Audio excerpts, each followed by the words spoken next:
explicar este texto de la siguiente manera. Quiero que todo el mundo atienda lo que voy a decir. De todas las palabras que Jesús dijo, que son todas grandes e importantes, para nosotros y para el plan de redención, esta fue la más importante que dijo. No sé si lo habéis pillado lo que quiero deciros. Todo lo que Cristo dijo fue importante. Esta para nosotros y para el plan de redención y de salvación fue la más importante para mi punto de vista. El que tenga Biblia, quiero que me acompañe. Evangelio según San Juan, capítulo 19, versículo 30. Y leo la santa palabra en el nombre del Padre, del Hijo y del Espíritu Santo. Amén. Dice así: cuando Jesús hubo tomado el vinagre, dijo: consumado es. Lo repito. Cuando Jesús hubo tomado el vinagre, dijo: consumado es. La recibimos con un aplauso y comenzamos.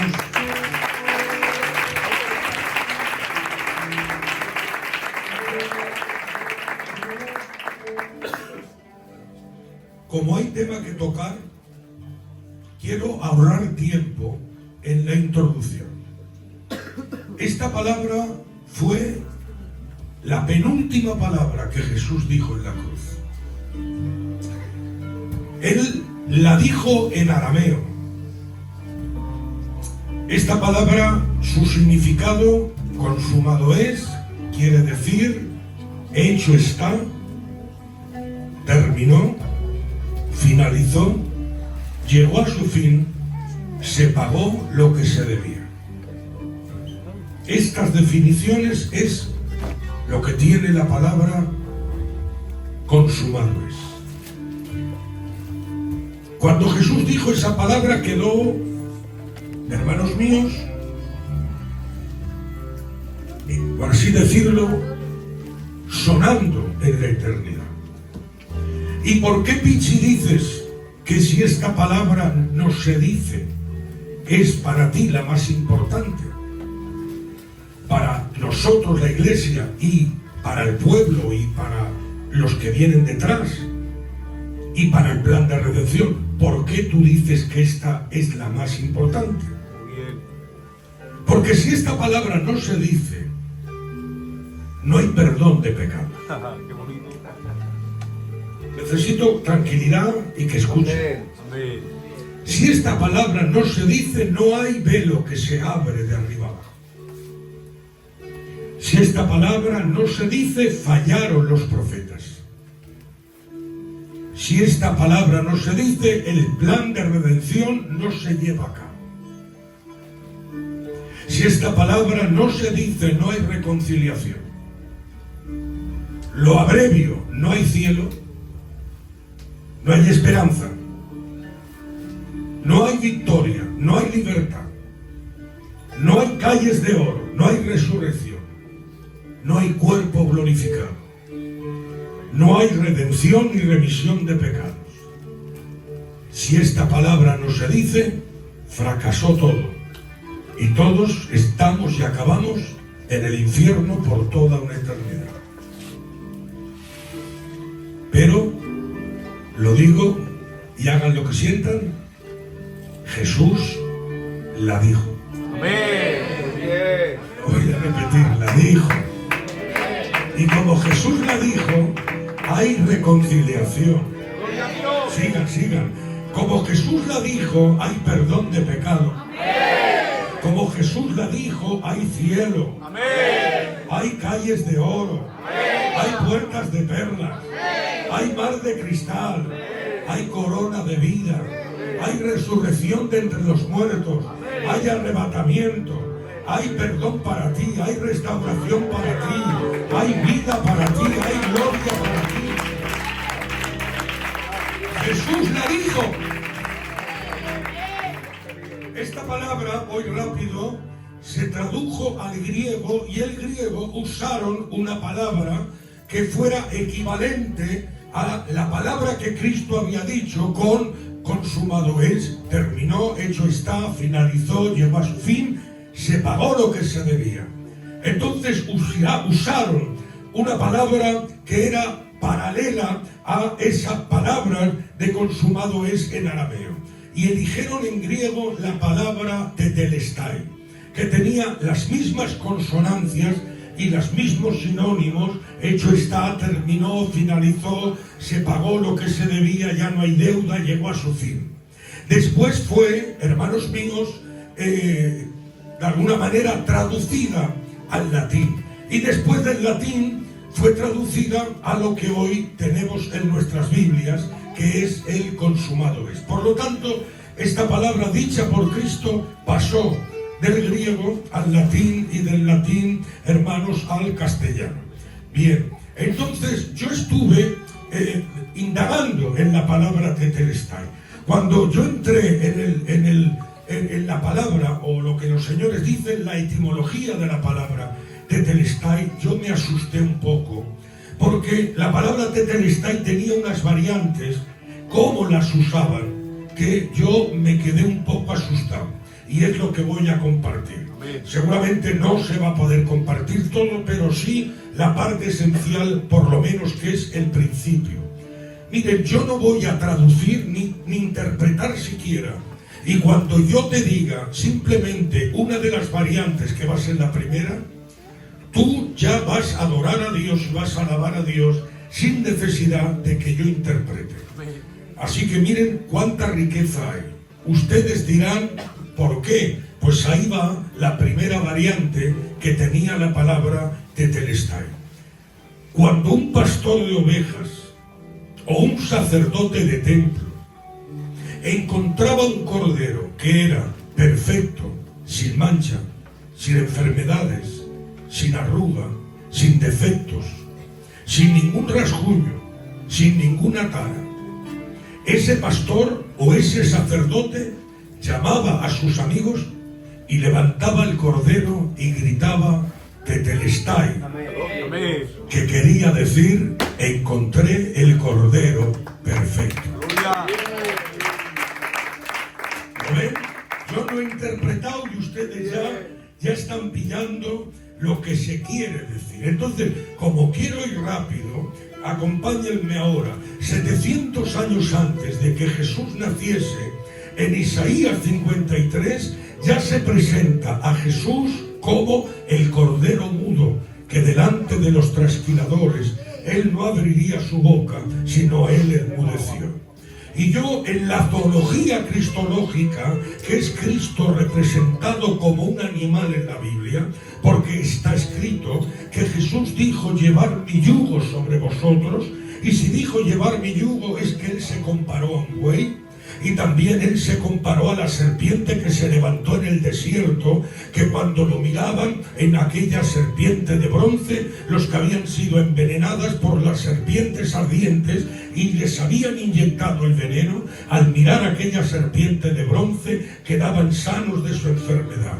Pero no solamente era un buey y era la serpiente levantada de bronce en el desierto, sino que Cristo también se compara a la gallina que junta sus polluelos debajo de sus alas y Jerusalén no le dejó. Y también se compara bíblicamente al león de la tribu de Judá. Y también se compara al Cordero de Dios que iba a quitar el pecado del mundo. Por lo tanto, eso se llama zoología cristológica. Cristo representado en la Biblia como si fuese un animal. Pero hermanos, tengo que daros una noticia. La pregunta es ¿por qué él llega a la cruz? Isaías 53 lo presenta como el cordero mudo, que delante de los trasquiladores él no abriría su boca, sino que enmudecería. Yo quiero que ahora te prepares para honrarle y para alabarle, porque viene algo que para mí es impresionante. Y os lo digo ¿por qué?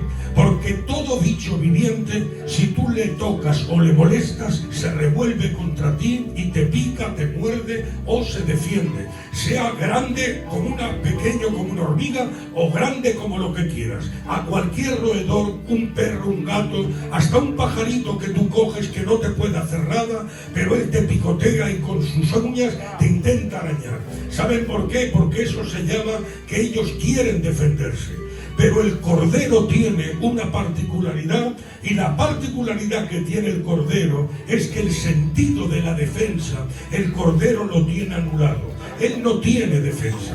Quiere decir que tú puedes coger un bate de béisbol, golpearlo hasta matarlo y el cordero muere, el pobre, sin defenderse. Puedes coger un cuchillo y apuñalarlo y cae desangrado y el pobre ni te araña, ni te muerde, ni te correa, no te hace nada, porque el sentido de la defensa, él lo tiene, hermanos míos, anulado. Él no se defiende. Por eso cuando Cristo llega en la cruz, él puede llegar como buey, o puede llegar como león, o puede llegar como águila, pero él llega como el cordero mudo que delante de los trasquiladores.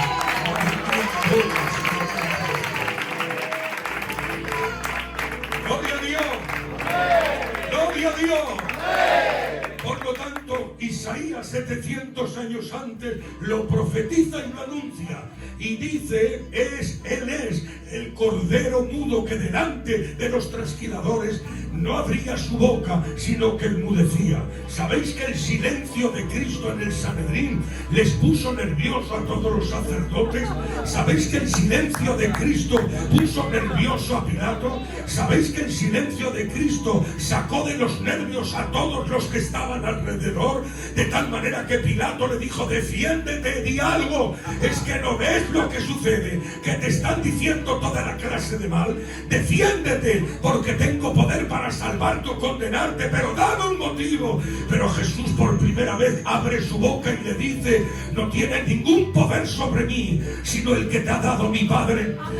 Y es que tengo que llegar a la cruz y tú vas a ser el instrumento que me use para poder llegar a la cruz y allí derramar mi vida por cada uno de la humanidad. ¿Cuántos dicen una vez fuerte para el Rey? ¡A su nombre! Por eso, querida iglesia, tengo que daros una noticia y prepárense. Se anuncia como cordero, cordero mudo. Dijo nuestro maestro, y digo nuestro maestro porque fue nuestro maestro, y ha quedado marcado en nuestros corazones y de la generación nuestra. Nuestro hermano Paquito dijo una vez una frase que a mí me encantó y después de tantos años la traigo, y cada vez que la digo la gente reacciona como si fuera una palabra de hoy, de día. Dijo Paquito, qué difícil es comportarse como un cordero cuando uno por dentro es un león.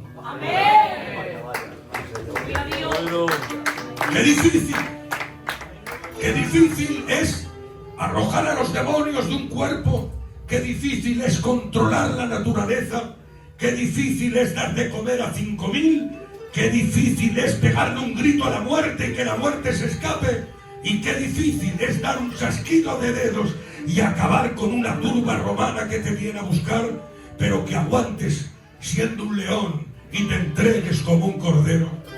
Porque que un mártir se entregue no tiene otro que hacer, y que cojan a Pedro y lo crucifiquen boca abajo, o a Pablo lo pasen a espada, o al otro lo apedren como a Esteban, pero son mortales y siervos. Pero él, con un chasquido de dedos, acababa con el Sanedrín, acababa con Roma, acababa con el imperio, y si se enfadaba había 72.000 ángeles preparados que si él pega un grito le vienen en su ayuda. Pero él no la necesitaba, porque está escrito en Hebreos, él sustenta todo el universo con el poder de su palabra. Por lo tanto, señores, qué difícil es ser uno un cordero cuando uno, su naturaleza, es un león. Pero él, siendo león, aguantó como cordero.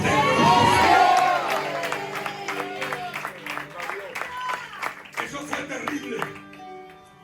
Eso fue terrible. Pero cuando en las riberas del Jordán Jesús se entremezcla con los hombres, y lo mete en el agua, aún sin querer Juan Bautista, porque sabía quién era, y le dijo: tú no estás apto para este bautismo. Es que no escuchas el mensaje. Arrepentíos y bautizaos. Bien. Solamente los pecadores pueden bautizarse en este bautismo. ¿Y tú por qué te vas a bautizar? Muy bien. Tú no tienes los requisitos, porque el bautismo mío es para arrepentimiento. Muy bien. Por eso tú sí me tienes que bautizar a mí, pero yo a ti no puedo. Porque tú eres santo. Amén. Porque en ti no hay fallo. Amén. Porque tú eres el Hijo de Dios. Amén. Porque tú eres inocente. Amén. Jesús le dice: deja que se cumpla la justicia. No voy a entrar en el tema, pero hay un punto doctrinal muy fuerte aquí.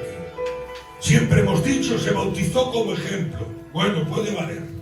Se bautizó como modelo, también puede valer.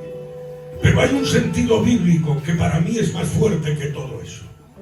Le dijo Dios a Moisés: coge a tu hermano Aarón y en la puerta del atrio del templo le das una ducha de la cabeza a los pies, y ese rito y esa ducha va a ser un rito que lo va a consagrar para ser sumo sacerdote, para que represente al pueblo. Amén. Dice: será una vez solamente, luego ya se tendrá que lavar las manos solamente. Entonces, para mi punto de vista, Cristo no fue por ser modelo, ni fue tampoco por ser ejemplo, sino que allí se estaba cumpliendo, porque Cristo en la tierra tenía 3 oficios que son marcados como doctrina, y es que él era sacerdote, profeta y rey. Amén. Sacerdote, ¿me acompañas? Porque esto es terrible. Era uno del pueblo para representar al pueblo ante Dios. Amén. Y como profeta era Dios trayendo por medio de él la palabra al pueblo. Amén. Esto es como profeta, y esto es como sacerdote, y como rey es el que gobierna, el que manda. Amén. El que dice, el que sale en su trono, el que... Amén. Por lo tanto, si dice la Biblia que cuando se levantó del agua, estáis preparados para recibir lo que viene ahora, dice la palabra, y allí Jesús comenzó su ministerio. Me voy a repetir: y Jesús comenzó su ministerio. Por eso le dice Juan: no te puedo bautizar, es que tú no lo entiendes. Y dice que yo no me te bautizo porque tenga pecado, que no me bautizo porque me arrepienta de algo, que no me bautizo porque tenga alguna mancha, que no me bautizo porque tenga algún fallo. Me bautizo porque tú tienes que ser el Moisés del siglo I para que me pegues la ducha y me consagres como sumo sacerdote conforme a la ley y se cumpla toda la justicia. Pero Juan Bautista, ahora ya entramos en el tema para que no haya ninguna duda, porque luego a los días se va a manifestar. Y cuando empezara a predicar y a enseñar, la gente podría decir: pero si antes de ayer se bautizó conmigo, si estaba detrás de ti, si estaba delante tuyo, si estaba en la cola juntamente con vosotros, si visteis cómo lo metió Juan en el agua y lo sacó, entonces ¿por qué ahora predica y por qué sale y por qué dice que es quien es? Pero para que no hubiera ninguna duda, Juan Bautista dice: ese que veis allí es el Cordero de Dios que quita el pecado del mundo. ¿Sabéis qué estaba diciendo Juan Bautista? ¿Preparados? Estaba diciendo: ese es el Tetelestai, el Cordero sin mancha, el Cordero sin arruga, el Cordero sin falla. Gloria a Dios. Pero ahora vamos a tocar 2 puntos de doctrina directos en 3 minutos, y luego lo vamos a aplicar, y prepárense ahora. Cuando dice Juan Bautista es Cordero quita, esa palabra en griego es airón. La palabra airón quiere decir, atención, destruye, borra, rompe, levanta, quita, aparta. todas esas clases. Y ahora Juan Bautista dice, la sangre de este cordero, Airón, quita el pecado del mundo. Bueno, es una frase bonita, pero vamos a tocarla y hagan ustedes lo que quieran. La Biblia dice en el libro de Hebreos, porque la sangre de los becerros, de los corderos, de los toros, no podía quitar el pecado, sino que cada año se hacía expiación de él. La palabra expiación quiere decir, lo hago así y así me entienden, cubrir, tapar, pasar por alto. Lo repito, cubrir, tapar o pasar por alto. Pero al otro año tenía que volver el sacerdote otra vez a coger la sangre, echarla y a cubrir, tapar y pasar por alto. Y pasaron 100 años y 500 años y 1000 años y 2000 años, pero el pecado seguía, porque se expiaba, se cubría, se tapaba o se pasaba por alto. Y con esto se perdonaba hasta que viniese el Cordero de Dios. Que a ver ahora, no tapa, no cubre el pecado, no pasa por alto el pecado. La sangre de elimina, borra, quita el pecado del mundo.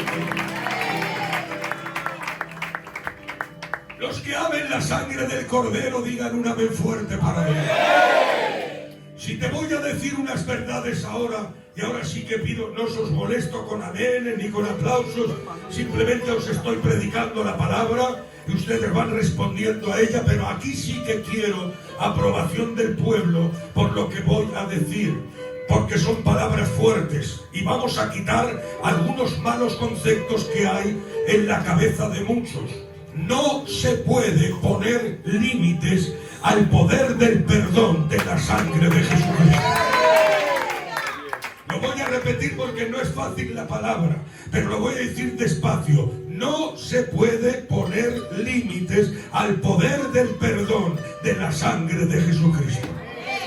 Quiere decir, cuando la sangre de Jesucristo toca, miren, vengan conmigo, que yo lo hago lo más fácil posible.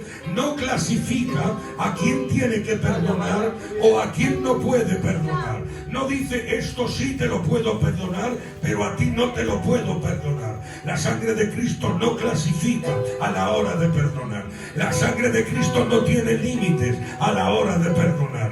La sangre de Cristo no dice, perdonen si hay algún hábito, por favor. Al drogadicto Dios lo perdona, ¿verdad? Al alcohólico también, al ludópata también, al que se gasta el dinero por ahí, al que estafa, al que odia, a todos estos sí, al que critica, al que habla mal, a todos estos Dios lo perdona. Son los pecados que están dentro de nosotros y a eso sí vemos bien que se perdone, pero hay otros pecados que podemos decir, esto no puede ser perdonado, esto es muy grave y muy fuerte. Bueno, pues yo desde aquí te voy a decir que no hay que poner límites al poder de la sangre del perdón de Jesucristo. Tu perdón llega a un límite y mi perdón llega a un límite, pero la sangre de Cristo no tiene límites a la hora de perdonar. Es que me encanta esto. Por eso hay veces, perdónenme que use esta frase, es que no tengo otro ni otro ejemplo. Ha podido ser el peor hijo del mundo uno, y ha podido ser la peor hija del mundo, y no voy a entrar en detalles. Es una persona descreído, es una persona, vamos, peor que la basura. Es una forma, hermanos, que no tiene, que te entra en la cabeza. ¿Cómo puede hacer eso? ¿Cómo puede hacer lo otro? Y viene la familia, o vienen los amigos, o viene cualquiera y te dice, oye, cógele, tírale por un balcón, cógela y mátala, cógelo y hazle. Pero tú al fin y al cabo dices, no lo entiendes, es que es mi hijo, es mi hija, y me iré a un monte solo con él, y yo lo seguiré amando porque es mi hijo y es mi hija. Porque el otro forastero no lo siente y la otra forastera no lo siente. Pero cuando uno tiene sentimientos de padre, el que tiene sentimientos de padre tiene un perdón que no tiene límite.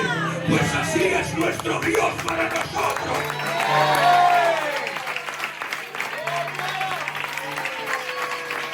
¡Oh, siento a Dios! ¿Cuántos dicen amén? ¡A su nombre! Tú me acompañas y perdónenme. Puede ser el psicópata más grande de la tierra, y hay testimonio. Puede ser el criminal, el asesino, el mafioso, el traficante, hermanos míos, el inquisidor más grande, el verdugo más grande, la pecadora más grande. Como se ponga de rodillas y se arrepienta y le pide una gota de la sangre de Cristo le toque, esa sangre le limpia.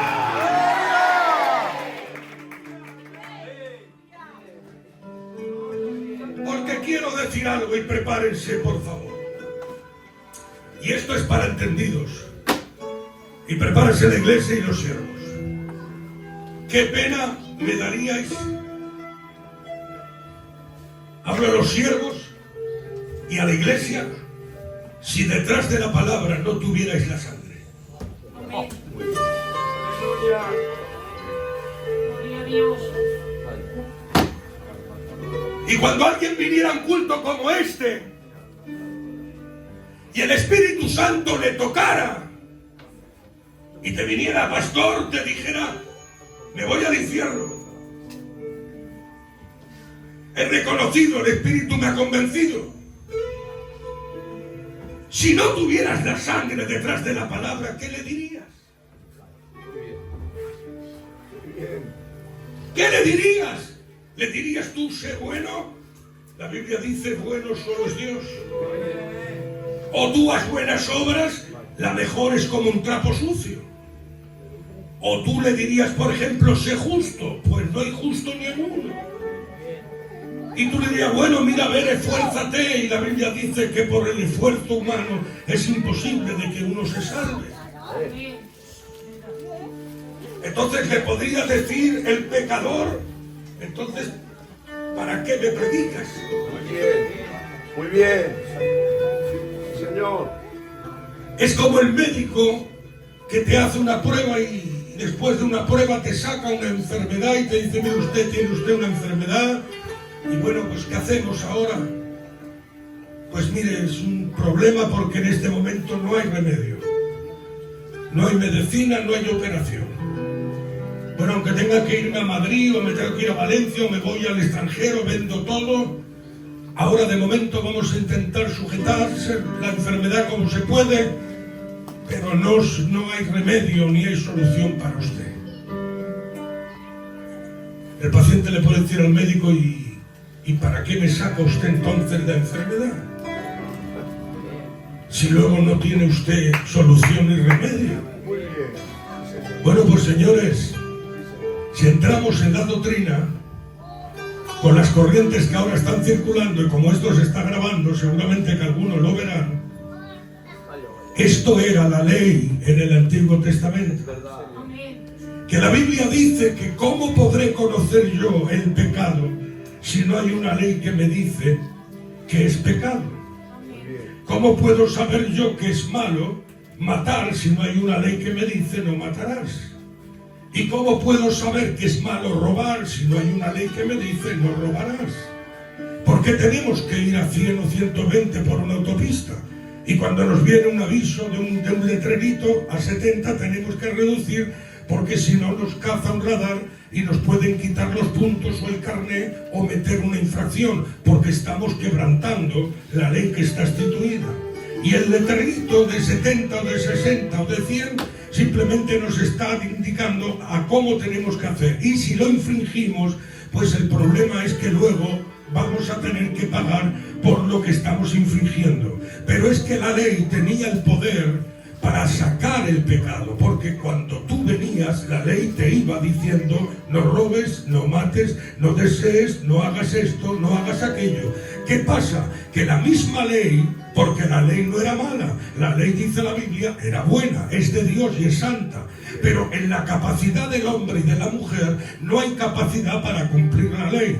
Porque si cumplías 9, pero fallabas 1, quebrantabas todo. Entonces la misma ley que te sacaba el pecado, luego la exigencia de la ley se volvía contra ti y la misma ley te mataba, porque al no poder cumplirla te ibas al infierno y te condenabas. Esto, señores, era lo que era la ley en el Antiguo Testamento. Era descubrir el pecado, pero no tener solución para él. Pero no estamos en la ley. Cuando yo diga esto y que se enteren los que están hoy en día diciendo que hay que volver a los ritos de Moisés y hay que volver a las costumbres y a las fiestas y todo ese rollo que se está montando últimamente, pero Pablo dice, el fin de la ley es Jesucristo. Y ya no estamos en la ley, ahora estamos en la gracia. ¿Y qué diferencia hay, Pichi, entre la ley y la gracia? A ver si lo pillas. Que es que ahora, cuando alguien viene a un culto como este, no es la ley la que te saca el pecado que tienes.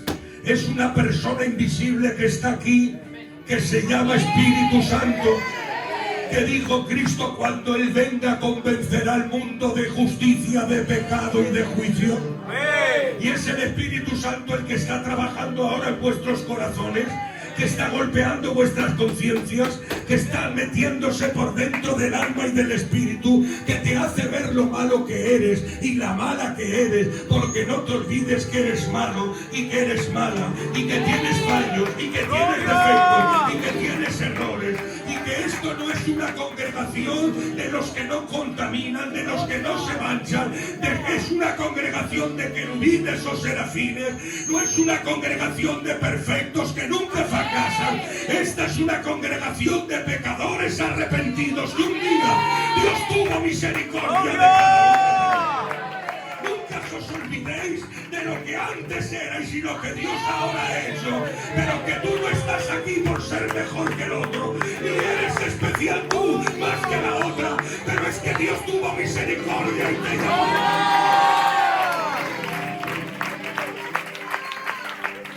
¿Sí o no?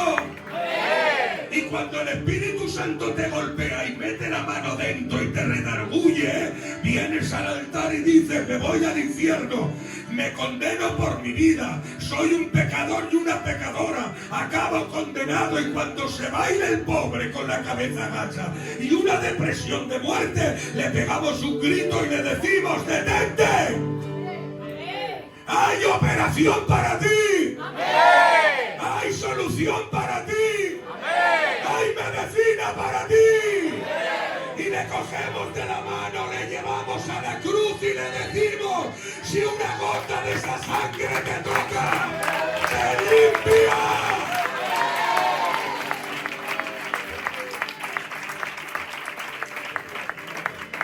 Esta es la doctrina y ahora permítanme que lo aplique y ustedes ahora recíbanla. Yo no sé cómo has venido, no te conozco. He entrado directamente con el culto lleno y Dios me es testigo que el pastor no me ha dicho ni una palabra, solamente para quedar y para estar aquí y para darme la ubicación, porque no me acordaba muy bien del lugar y ya está. Pero yo sí quiero decirte ahora que no sé cómo está tu vida, ni sé si fracasaste en el camino, ni sé si tu hogar está hundido, ni sé si tu matrimonio está a punto de reventar y de romperse, no sé si te has manchado, ni sé tampoco cómo estás tu situación, no sé si te marchaste de la casa, o no sé si ya dices, Dios ya no me va a perdonar, y yo no sé lo que va a pasar contigo hoy, pero yo he venido con un mensaje para ti, y el mensaje es el siguiente. Mira lo que te digo, antes de que tú llegues a la casa,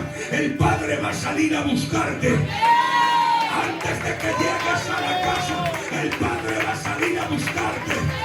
No sé si me entiendes, el otro día me dio Dios una palabra y para mí es una revelación directa que yo no la entendí entendí luego. Me dijo, dile a mi pueblo que cuando peque y falle, jamás agache la cabeza ante Satanás y los demonios. Yo no lo entendía al principio porque no sabía por qué Dios me lo decía. Y le dije, ¿qué me quieres decir? Y me dijo, escucha, cuando falles y peques y cuando caigas, jamás agaches la cabeza ante Satanás. Jamás te humilles ante Satanás. Solamente tienes que agachar la cabeza y humillarte ante tu Padre que está en el cielo, pero ante los demonios jamás. Y tú dile a Satanás, es verdad que he fallado.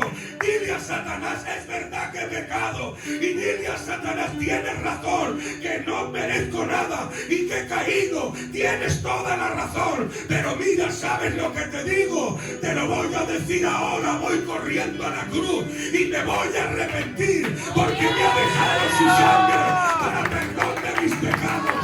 Así está escrito en la Biblia. Si confesamos nuestros pecados, tienes Dios para perdonarlo, porque la sangre de Jesucristo, el Hijo de Dios, nos limpia de todo pecado y de toda maldad.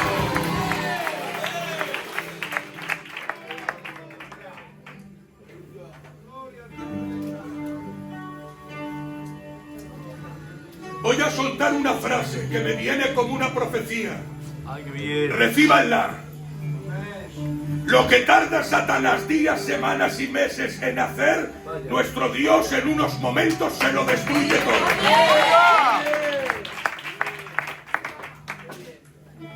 Pero eso es tuyo, Pichi, o es bíblico. Es bíblico. Se tiró días y semanas en sembrarle al pródigo. Lo sacó de la casa y se lo llevó lejos. Le malgastó los bienes. Le cerró la puerta de los amigos. Y cuando ya lo dejó como un indigente, un vagabundo, perdonen, como una bolsa de basura se echa en el cubo, así hizo Satanás con aquel. Y discúlpenme, lo metió entre cerdos y entre barro. ¿Cuánto tiempo estuvo Satanás trabajando?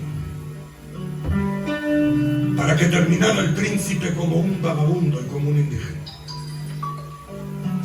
Pero cuando aquel pródigo vuelve en sí y dice, me voy a la casa de mi padre y le voy a decir que no me trate ni como hijo porque no lo merezco, ni tampoco como siervo porque el siervo mora dentro de su casa. Le voy a decir que sea un jornalero. Que viene unas horas a trabajar en su campo y luego se va. Porque no merezco estar bajo su techo. Pero la Biblia dice que cuando el Hijo viene,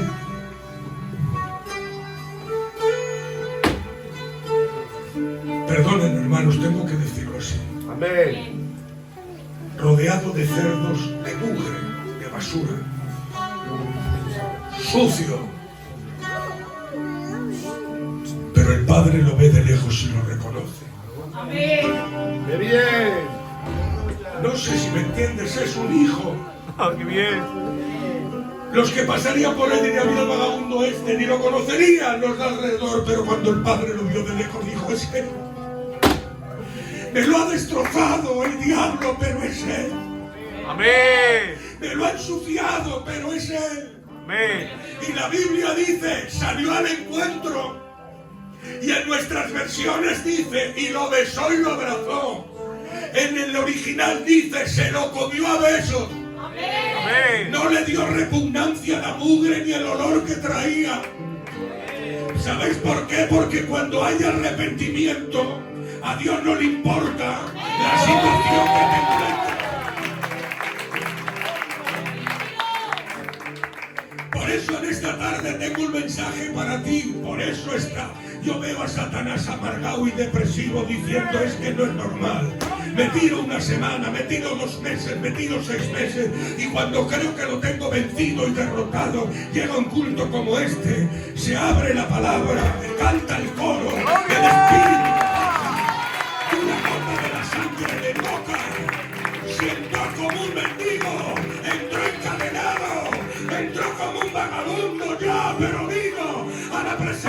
del Padre y el Padre lo perdonó, lo levantó, lo sanó, lo restauró. ¿Para qué me ha llamado el pastor? ¿Para qué vengo en esta tarde para deciros? Hay solución para ti.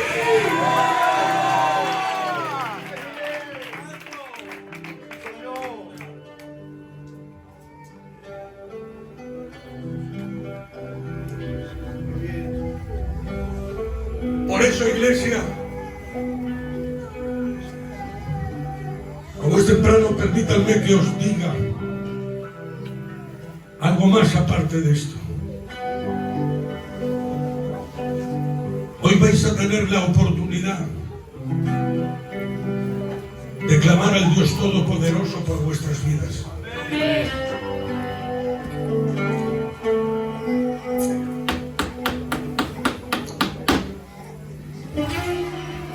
Hace años tuve unas experiencias un poquito delicadas que os voy a explicar.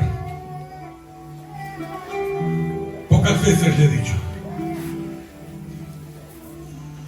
Me llamaban y me llamaron varios hombres y varias mujeres y me dijeron: tú a mí no me conoces, hermano. Nosotros, o yo sí que te conozco. Tengo un problema grave. Y me contó y me contaba los problemas que tenía. No lo puedo contar a nadie. Amén. Ya sabes el pueblo que vivimos. ¿Sabes el pueblo que estamos? Hay familia, hay amigos, hay primos, hay compañeros, y estas cosas no se pueden hablar ni decir. Pero yo estoy en esta situación. Si era un hombre, lo trataba yo, y si era una mujer, lo trataba con mi compañera. Hubo algunos hombres y algunas mujeres que estuve 3 meses o 4 ministrándoles por teléfono. Y de la mayoría de casos, por no decir todos, fueron resueltos.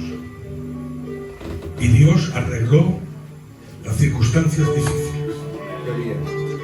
No os puedo decir las cosas porque da un poquito de vergüenza. Pero había casos muy delicados. Cuando yo, José Lero, arreglo estas cosas, yo me pongo a orar a Dios y le digo: ¿qué hacemos con este pueblo? Porque los señores se pueden poner en un púlpito y decir, por ejemplo, sin ningún problema: he hecho esto, he hecho aquello, he hecho lo otro, y la gente le aplaude y la gente dice: gloria a Dios, hermanos. Aquí lo dice uno o lo dice una y podemos crucificarle, colgarle, despellejarle, desterrarle, no lo sé, afusilarle. ¿Vale? Entonces yo decía: ¿qué hacemos? Porque me permiten que sea un poquito claro. Amén. Amén. Hay cosas que se dicen porque se pueden y hay otras que no se dicen porque no se pueden. El que no se diga no quiere decir que no estén. Amén. Muy bien. Muy bien. Estoy hablando con mensajes subliminales. Estoy diciendo todo y no estoy diciendo nada. Muy bien. Pero ustedes me están entendiendo porque esas sonrisas están diciendo: es verdad lo que dice este gitano. Claro. Está el pecado normal y está el pecado grave. Y está el pecado gravísimo. Está el pecado que se puede comentar y decir, y está el pecado que no se puede comentar y decir. Entonces, cuando alguien pide ayuda, ¿qué hacemos? Sí, señor. Cuando alguien necesita, ¿qué hacemos con él y con ella? Y yo, cargado, dije: aquí tengo un gran problema, Señor, ¿qué hacemos con él? Que hay gente desesperada que quisiera que alguien la ayudara, pero no puede. Reciban lo que yo recibí, me lo dijo Dios a mí. Quiero decir que si lo veis de Dios, lo cogéis, y si no, no lo cojáis. Es algo que Dios a mí me habló particularmente. Me dijo, dile a mi pueblo que tiene 2 pastores. Uno en la tierra y otro soy yo en el cielo. Amén. Me dijo Dios, las cosas que se puedan, que se lo digan al pastor de la tierra o a los obreros. Pero las que no se puedan, que se arrodillen en sus cuerpos, que me pidan perdón al pastor del cielo, que yo les perdonaré y que yo les transformaré. Gloria a Dios. Así que tranquilo con esa acusación que tanto daño te está haciendo y que quieres ayuda y que parece que no puedas. Hoy Dios te ha hablado. Cuando salgas de aquí rápidamente, llegas a tu casa, te arrodillas ante Dios y le dices, aquí estoy. No puedo contarlo a nadie, pero a ti sí. Y nadie me puede perdonar, pero tú sí. Así que le damos un fuerte aplauso al Dios que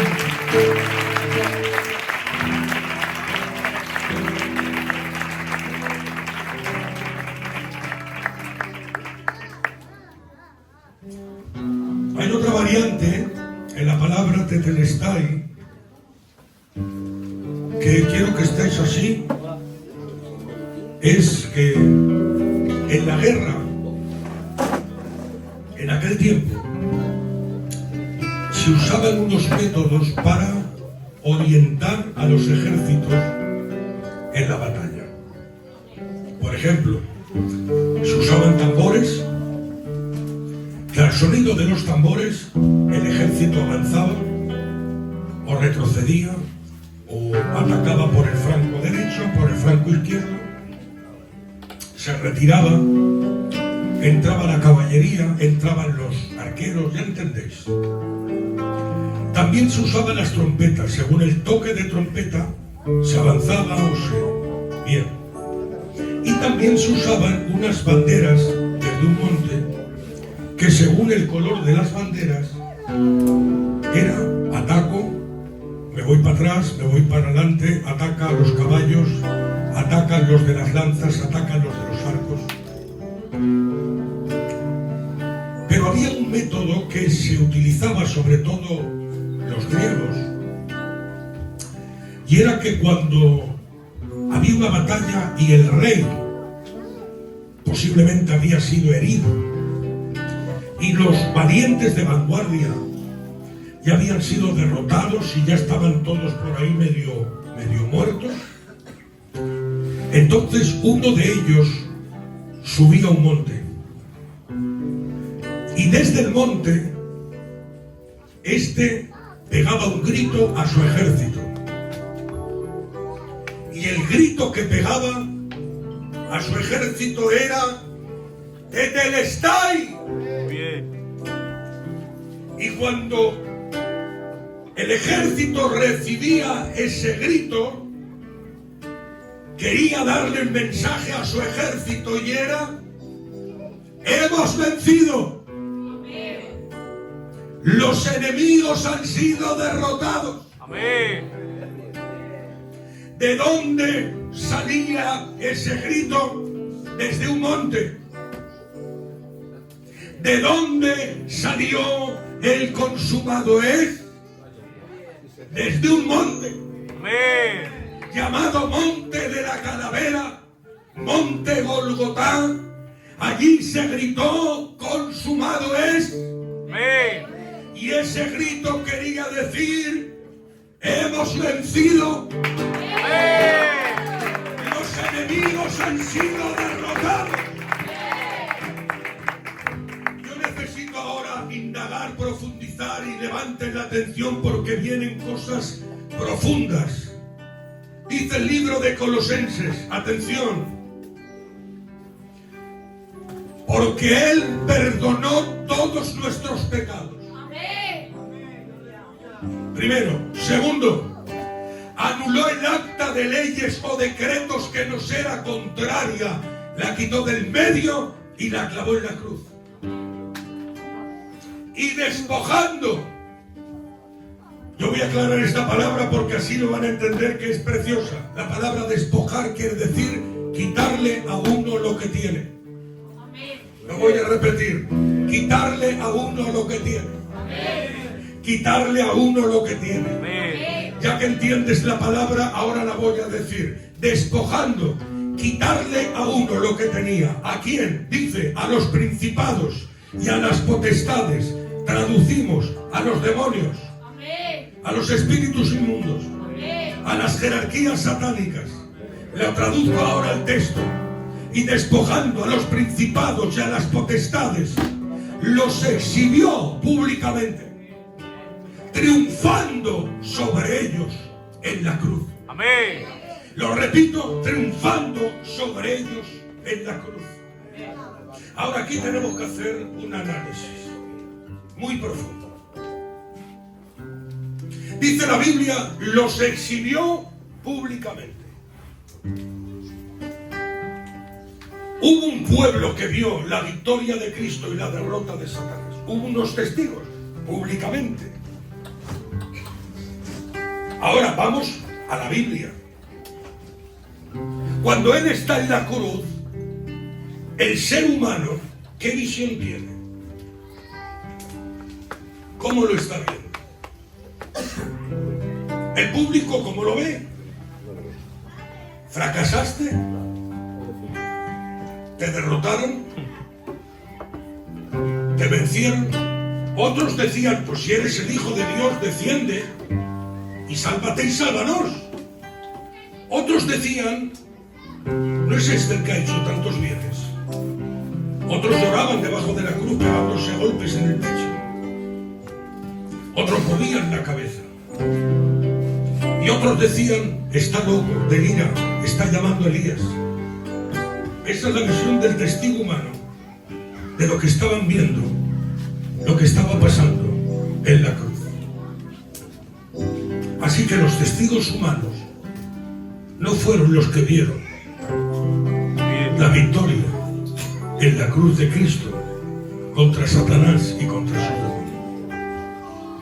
Pero según la Biblia hubo un público que lo vio. He dicho que es profundo y necesito que me acompañen ahora, porque pregunto a la iglesia, ¿fue un fracaso la cruz? Porque la Biblia dice claramente, y despojando a los principados y a las potestades, los exhibió públicamente, triunfando sobre ellos. ¿Dónde? En la cruz. ¿Sabéis cómo se dice? ¿Sabéis cómo se dice en el original esa palabra? Se dice, y despojando a los principados y a las potestades, los exhibió en su desfile triunfal. Hubo una especie de desfile triunfal. Y esto viene de las leyes de la guerra. Que cuando un rey salía a conquistar a otro y vencía, volvía con los prisioneros de guerra atados de las muñecas o los dedos de los pulgares. El rey vencedor iba a caballo y los prisioneros de guerra iban arrastrando. Y cuando llegaba a su pueblo y a su nación, se le hacía un desfile triunfal. Esto quería decir, se le recibía con aplausos, con cánticos, con victoria.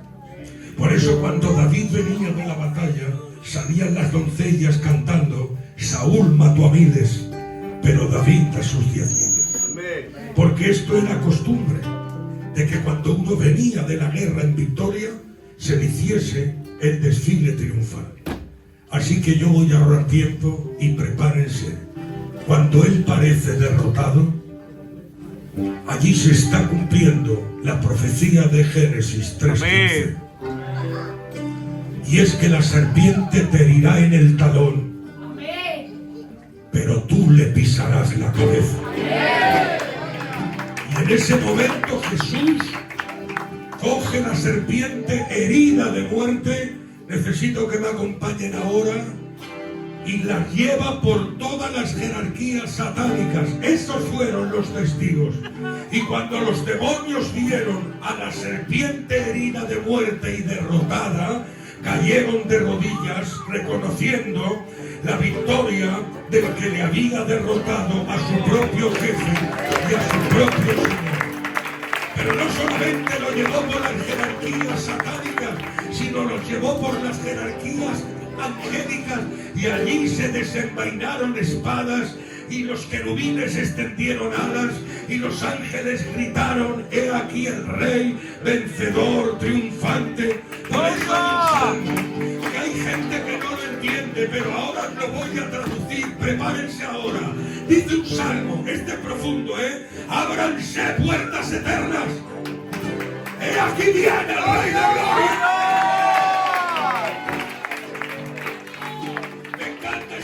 Me encanta, porque lo voy a traducir, porque los señores estos teólogos no sé por qué dicen tanto jaleo, que era una puerta que de vez en cuando entraba para algún homenaje y que se abría solamente para algunas ocasiones. Señores, no está hablando de Salomón ni de David, está diciendo que viene el rey de gloria. Y el rey de gloria no es Salomón ni es David, el rey de gloria es el eterno. Y la Biblia dice: ábranse puertas eternas, he aquí viene el rey de gloria. Amén. Si me permitís que escargue un poco, digo una verdad que os va a asustar, pero ahí está. Y preguntaron, leerlo si queréis, ¿quién es el rey de gloria? Y contestaron, es el Señor. Muy bien. Se anuncia, quiero que enganchen, que no es fácil. Se anuncia, ábranse las puertas eternas, viene el rey de gloria. Se pregunta, ¿quién es el rey de gloria? Se contesta, es el Señor. Lo estoy dejando ahí para que lo aguantes y lo medites. Si el hermano Pepe ayer por grupos anuncia, el hermano Pichi viene, y yo entro y me pongo aquí, ustedes no van a preguntar quién es el hermano Pichi, ya saben quién es el hermano Pichi. Que viene el hermano Pichi, ahora pregunta Miradical, ¿quién es el hermano Pichi? Y ahora el hermano Pichi pues es el hermano de Barcelona, que ya sabéis y ya lo conocéis, más o menos, para que lo entendáis entero. Claro, lo que yo no entendía es por qué se pregunta y por qué se responde es el Señor. Pero por qué se pregunta quién es el Rey de Gloria. Y me vino algo personal, esto no está en el libro, esto es mío. Yo decía, Señor, ¿por qué preguntan? ¿Y por qué responden? Es el Señor. Y hubo algo que me sonó en la cabeza. Yo lo dejo ahí en el aire y ustedes recíbanlo si lo ven, y si no, no pasa nada. Me dijo, porque no fue igual el verbo que se fue que el verbo que volvió. El verbo que se fue en esencia. Era en forma de Dios. El que volvió, volvió con cuerpo.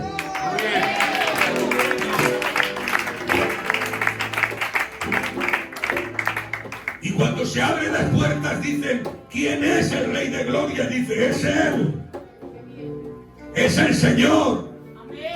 ¿Y tienes algún apoyo bíblico? Miren, esto es profundidad y es personal. Esto no lo vais a encontrar en el libro. ¿No os parece un poco raro que el Padre mande a los ángeles, adórenle todos los ángeles del cielo? Vamos a ver, José Leo, si le han adorado en toda la eternidad, ¿por qué tiene que mandar el Padre a que se le adore? Porque los ángeles entraron en un conflicto terrible cuando el Verbo se hace carne. Y cuando el Verbo se hace un niño y está en pañales, y los ángeles no entienden el concepto de la encarnación del Dios Todopoderoso. Y cuando entran en conflicto, porque hay una palabra que dice David, a los ángeles o al hombre lo hiciste un poco menor que los ángeles. Y cuando ellos entienden esta parte, ellos dicen: ¿qué ha pasado aquí? Lo más grande que era el Dios Todopoderoso, ahora ha pasado a la esfera del ser un humano. Pero al ser un humano, entonces los ángeles dicen: ¿y ahora qué hacemos? Porque es que a los humanos no se les puede adorar, porque a los humanos no se les puede dar la gloria. Él mismo lo dijo cuando Juan se echó delante de un ángel, dijo: no me adores a mí, adora a Dios. Por lo tanto, estaba prohibido por los profetas y por los ángeles que se adoraran a profetas, o se adoraran a ángeles, o se adoraran a alguien que no fuera Dios. Pero en el medio de la confusión, nuestro Dios, el Padre, llama a todos los ángeles y dice: ¡hey! ¡Adórenle todos los ángeles! Dando a entender, era Dios en el trono y es Dios en el pesebre.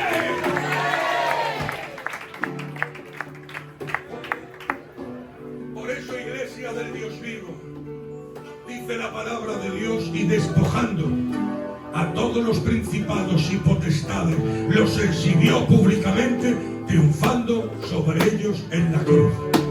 Amén. Voy a decir algo, y si te hace bien, terminamos rápido si Dios quiere. ¿Qué clase de humillación recibió Satanás? ¿Qué clase de paliza Dios le pegó? ¿Qué es lo que hizo Cristo en la cruz con él?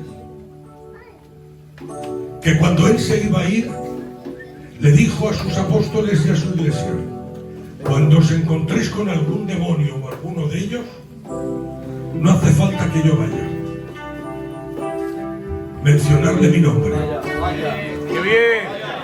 Y cuando escuchen el nombre de Jesús, los demonios saldrán corriendo. Por eso, cuando paralizamos un demonio, no lo paralizamos en el nombre de Abraham, ni de Pablo, ni de Pedro, ni de tampoco un apóstol, ni tampoco un santo, sino le decimos en el nombre de Jesús. Y dice la Biblia: y los envió de dos en dos. Vengan ahora conmigo. Los envió de dos en dos. Y cuando le dijo: veis y sanar, y hacer milagros, y hacer sanidades, y echar fuera demonios, y dice que cuando volvieron se reunió el Señor con ellos y dijo: ¿qué tal? ¿Cómo se os ha ido? ¿Qué tal la campaña? ¿Qué tal los mensajes? ¿Qué tal los milagros? Contadme las experiencias. Y sabéis la palabra de aquellos discípulos: Señor, los demonios se sujetan en tu nombre. Lo voy a repetir: los demonios se sujetan en tu nombre. ¿Me permiten que os cuente un testimonio? Yo llegué a una iglesia que el hermano había sido responsable o había sido o tenía que ser muy amigo mío. No voy a decir la iglesia que era en Madrid. Y yo me siento así como está nuestro hermano y estoy al lado. Atrás está la hermana Dolores y la Pili, mi hija, y yo estoy con mi yerno por ahí. Yo veo una muchacha en la tercera o cuarta fila detrás de ella, o delante de ella, perdón, y le veo que hace unas cosas raras. Yo le pregunto al pastor, que es amigo mío, le digo: oye, esa muchacha, no me acuerdo la ropa que llevaba, ¿qué le pasa? Y él, con broma, era muy amigo, me dice: no se te escapa ninguna, hijo. Digo: no, a ver, te pregunto. Dice: hace un par de días que la estamos ministrando, porque hace unas cosas raras y tal. Digo: ya. Bueno, el coro cantando a todas las marchas, un culto terrible. Yo le veo que hacer unas cosas raras, pero bueno. Pero el momento que yo subo al púlpito y abro la palabra, se pone de pie. Digo: ya está. Digo: aquí nos da la tarde.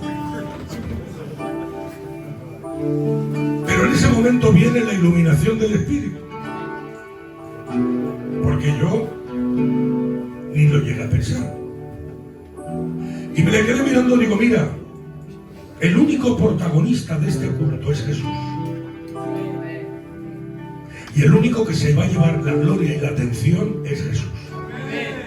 Así que si hay algún espíritu protagonista que quiere llevarse la gloria, escúchame, en el nombre de Jesús te ato. Aquella cae para atrás, la sujetan las mujeres que había y se queda ahí, dormida. Y yo empiezo a predicar. Y predico. ¿Sabéis mis mensajes que son de 1 hora, hora y pico? Y terminamos, termina el coro, se va todo el mundo, nos despedimos todos, se quedan 2 o 3 mujeres limpiando y el hermano, el pastor, con risa, pero bueno, fue una realidad. Dijo, mira a ver. Digo, ¿qué pasa? Dice, mira a ver, desátala. Digo, ¿cómo le voy a desatar a quién? Dice que está allí aún, que aún no se ha despertado. Se quedó la hora y media atada ante el orden de la palabra del nombre de Jesucristo. Amén. Si os contáramos experiencia los más veteranos que hemos tenido con demonios, podríais ver cómo se sujetan endemoniados que os doy mi palabra, ni pagando miles de euros entraríais en una casa con una bestia y con una fiera semejante de lo que hemos visto. Amén. Pero cuando hemos entrado y le hemos dicho en el nombre de Jesucristo, han temblado. Yo los he visto temblar cuando les mencionas el nombre de Jesús. ¿Qué quiero decirte con esto? Que está escrito en la Biblia, en mi nombre echaré fuera a los demonios. Está escrito en la Biblia, el que invocar el nombre del Señor, ese será salvo. Está escrito en la Biblia, y todo lo que pidierais al Padre en mi nombre, el Padre os lo dará. Por lo tanto, si hay alguien que sufre, y alguien que viene en pensamientos, y alguien, hermanos, que tiene ataques, no hagas lío, no te preocupes. Menciona, grita el nombre de Jesucristo y verás.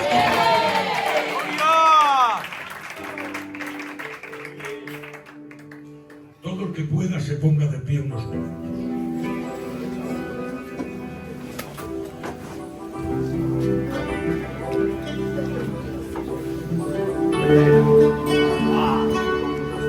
Aleluya. Santo. Damos gracias a Dios por este culto. Toda aquella persona que quiera, que esté agradecida, levante su mano conmigo. Y ahora adore a Dios unos minutos. Os vuelvo a repetir, adoren a Dios unos minutos.